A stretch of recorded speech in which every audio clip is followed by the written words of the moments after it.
Their lives are about to get wildly entertaining, because if the police find a body, they'll be busy explaining them. Just then, Manny found a Latin line by the dead's bedside, meaning fate binds us, maybe for Netflix next season. Everyone was scratching their heads trying to figure out the mysterious words from the killer when Manny stumbled upon a long knife, and after checking, they confirmed the knife was from here. Philip had been missing since the body was found. They suspected Philip as the killer, but he suddenly appeared like a ghost to face accusations. He insisted he wasn't here last night and was busy playing husband. As for why he didn't come sooner, he felt trapped with his father-in-law, like a superhero in a bind.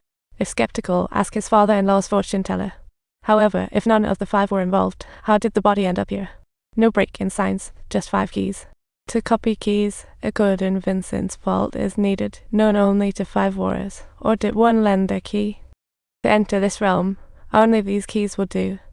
Vincent showed his key to prove innocence, others joined in. But when it was Chris' turn, he awkwardly admitted he left his key at home, instantly freezing the atmosphere. At that moment, Vincent realized Chris didn't come in with his own key. Plot twist. Chris instantly became the top. Vincent's first thought was Manny, because once he starts drinking, he'd spill secrets faster than a leaky roof during a rainstorm. But Manny was serious, saying he always followed the attic rules, never spilled the beans. Vincent then asked if anyone had troubles lately, suspecting someone was in trouble. Everyone instinctively felt their wives' lost keys might relate to the disappearance.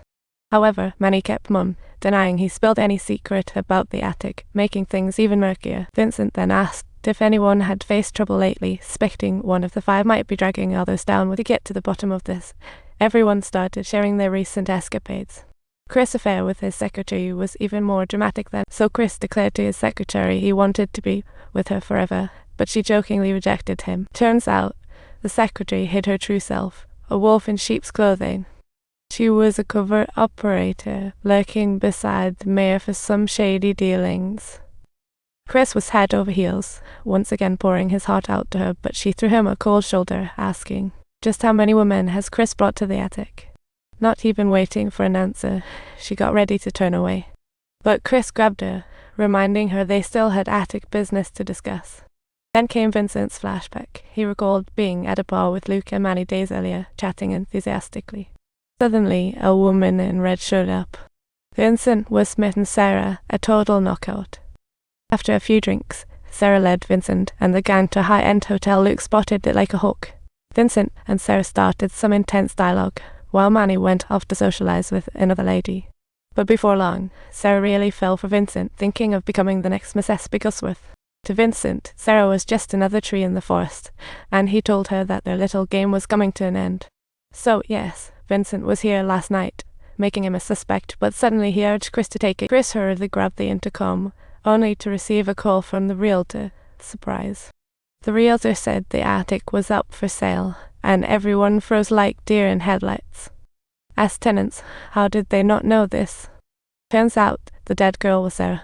Vincent knew from the start it was her body, but why didn't Manny and Luke recognize? Manny was too drunk that night to remember anything, while Luke simply didn't take a good look. He was like a blind comet. It was only now, with Vincent bringing it up, that they woke up from their daze. But he stated that when he dated Sarah last night, she was definitely still alive. As for what happened next, Vincent was clueless, like an avid Suspense Show fan. Subtitle: Annoyed, Chris angrily threw and smashed a cup. Angrily, Philip picked up a weapon, pointing it at Vincent, believing he was the mastermind behind this chaos. However, the others quickly stopped him because they knew this was still just a mystery drama, and there were no substantial evidence pointing to any of the 5 as the killer yet. The scene shifted, taking us back to the past. Manny's memories were unforgettable. That night, Manny found Vincent, sobbing that he needed to say goodbye to his love life. Turns out, he had an affair, and his wife was on it like a reality show gone wrong. Manny wished Vincent could talk sense into his wife and not believe that other woman. However, what happened next turned out to be a shocking twist for the entire audience. We won't give away any spoilers now, so everyone can come and discuss later to see who will uncover the mystery. If you want more juicy stories, hit that subscribe button. We promise to keep you entertained.